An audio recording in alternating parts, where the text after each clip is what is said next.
Assalamualaikum warahmatullahi wabarakatuh. Kali ini saya akan menyampaikan tentang guru wajib membuat penelitian tindakan kelas atau PTK sebagai syarat kenaikan pangkat. Nah, ini sangat penting sekali karena memang problematika selama ini guru, kepala sekolah atau pengawas sering terhambat kenaikan pangkatnya yang disebabkan karena kesulitan membuat PTK dan mempublishnya.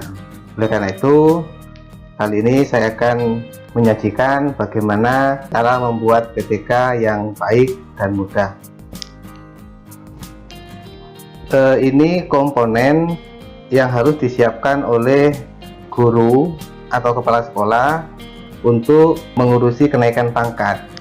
Nah, di sini ada komponen pengembangan diri, ada komponen publikasi ilmiah atau karya inovatif, PKG atau penilaian kinerja guru, dan pendukungnya. Nah, yang akan kita bahas di sini terkait dengan publikasi ilmiah atau karya ilmiah. Angka kredit yang dibutuhkan setiap jenjang pangkat itu berbeda. Ini karya ilmiah PTK atau PTS dimulai dari 3B ke atas, 3B ke 3C dan seterusnya. Dan kenaikan pangkat atau jabatan dari 4C ke 4D diharuskan juga presentasi ilmiah. Kalau guru itu disebut PTK atau penelitian tindakan kelas. Kalau kepala sekolah disebut PTS, penelitian tindakan sekolah. Kalau pengawas disebut dengan penelitian tindakan kepengawasan. Ada juga guru BK, PTBK atau penelitian tindakan bimbingan dan konseling. Tapi pada dasarnya keempat jenis penelitian tindakan itu hakikatnya sama dengan kaidah yang sama, hanya yang membedakan objeknya, objek penelitiannya dan subjek penelitiannya. Kalau PTK ini subjek penelitiannya atau sasarannya siswa, guru terhadap siswa. Kalau PTS ini dilakukan oleh kepala sekolah dan subjek penelitiannya adalah guru. Kemudian kalau penelitian tindakan kepengawasan itu subjek dan objeknya adalah kepala sekolah dan guru di bawah wewenangnya.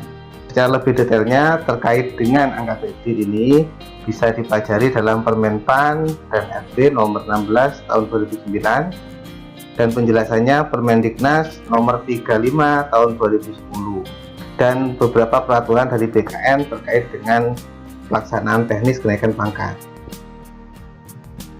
Untuk kenaikan pangkat, angka kredit yang dibutuhkan sebagai berikut.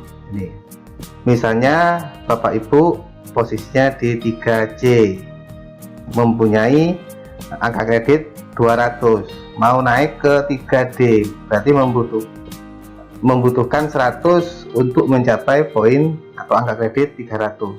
Nah, seperti ini. Dan seterusnya begitu. Ini total KUM atau angka kredit yang dibutuhkan. Ini tambahan atau kebutuhan angka kredit setiap kenaikan pangkat. Jadi 100 butuh 50 untuk menjadi 150 ke 3B dan seterusnya begitu. Ini bisa dipelajari di Permenpan RB nomor 16 2009 pasal 12. Nah, berapa porsi di setiap kenaikan angka kredit ini untuk karya tulis ilmiah atau PTK tadi? Nah, angka kredit PTK atau PTS yang dibutuhkan setiap kenaikan pangkat. 3B ke 3C membutuhkan 4 angka kredit untuk publikasi ilmiah. 3C ke 3D membutuhkan 6, 3D ke 4A membutuhkan 8, 4A ke 4B membutuhkan 12, begitu juga dengan ke 4C 12 juga, kemudian ke 4D membutuhkan 14 angka kredit, ke 4E membutuhkan 20 angka kredit.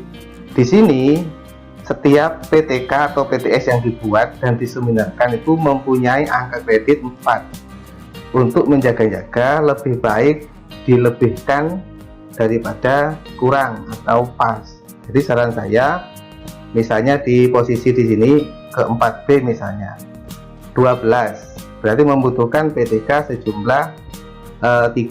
Itu saran saya mengajukan PTK 4. takutnya di antara PTK itu ada yang nilainya kosong atau salah atau direvisi. Jadi PTK yang lain dapat mengganti nilai yang kosong tadi.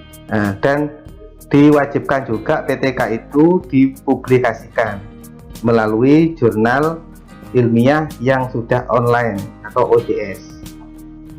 Kemudian untuk sistematika PTK ini ada 3 bagian. Yang pertama bagian awal, ini mulai halaman judul, halaman pengesahan, pengantar dan seterusnya. Kemudian bagian rancangan, ini bab 1 sampai bab 3 itu bagian rancangan. Bab 1 itu latar belakang, rumusan masalah, tujuan, manfaat. Bab 2 ini kajian pustaka yang di dalamnya nanti menyesuaikan dengan judul Bapak Ibu sekalian. Jadi variabel yang dibuat judul itu disajikan dalam kajian pustaka ini. Begitu juga bab 3 metode penelitian. Ini di dalamnya terkait dengan metode yang digunakan, pastinya menggunakan action research. Kemudian yang membedakan nanti pada poin B, C, D. Kemudian bagian inti itu laporan penelitian, bab 4 hasil penelitian dan pembahasan. Di situ ada deskripsi hasil penelitian, siklus 1, 2, jika ada 3 ya disampaikan sampai siklus 3 dan seterusnya. Kemudian pembahasan penelitian ini membahas bagaimana perkembangan atau peningkatan dari prasiklus, siklus 1 dan siklus 2. Dijelaskan di bagian pembahasan penelitian. Penutup itu berisi kesimpulan dan saran dan daftar pustaka. Ini bagian inti. Kemudian bagian terakhir atau lampiran itu harus dilampirkan berkas RPP-nya, ringkasan materi untuk siklus 1, 2, hasil observasinya, hasil belajar atau rekap nilai pada siklus 1 dan 2, bukti-bukti fisik. Ini hal-hal yang mendukung atau membuktikan bahwa Bapak Ibu sekalian telah melakukan penelitian itu. Di antaranya izin penelitian, surat keterangan selesai izin penelitian dari sekolah atau madrasah. Kemudian dokumen foto-foto ini, foto-foto pelaksanaan penelitian itu pada siklus 1 dan 2. Kemudian hasil kerja siswa ini dilampirkan jawaban dari siswa misalnya, atau portofolio siswa ini dilampirkan di sini. Biasanya dilampirkan yang tertinggi dan yang terendah saja.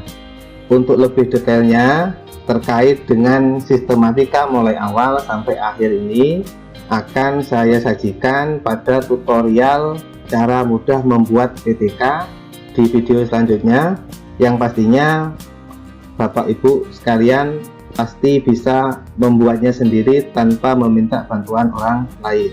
Sebagai penutup, ada ungkapan, orang hebat bisa melahirkan beberapa karya bermutu, tapi guru bermutu bisa melahirkan ribuan orang hebat. Sekian dulu dari saya, terima kasih, semoga bermanfaat. Assalamualaikum warahmatullahi wabarakatuh.